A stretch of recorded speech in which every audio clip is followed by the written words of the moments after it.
Disinformation is not so much a question of headlines, articles, or photos being completely false or completely true. The manipulation consists in presenting facts or real information out of context.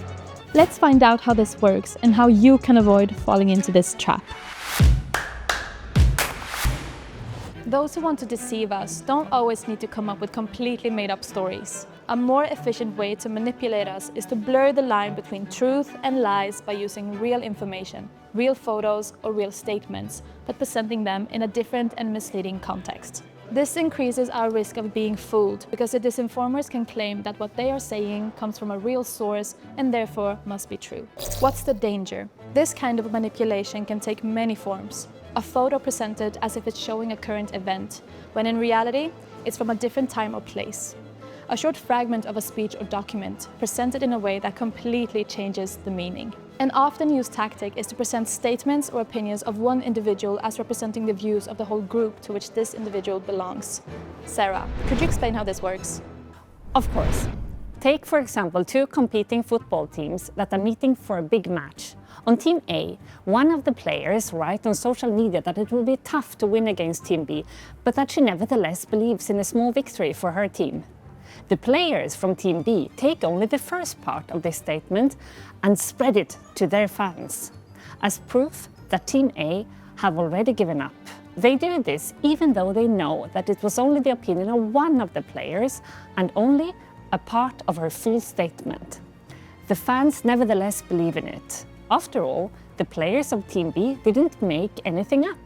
The Team A player really said it. Many Team A fans decide not to buy tickets for the match because they are made to believe that the players don't believe in victory themselves. So why should the fans? Now imagine another situation. There are demonstrations going on in your city, and so far there are no indications that the protests have turned violent. Later you start to see posts on social media with photos of burning cars and shops, saying that the protests have turned violent. If you pay close attention, you may notice that there's something odd about the photos. They don't actually look like your city. The time of year also doesn't fit. It's winter, so how come the trees have leaves?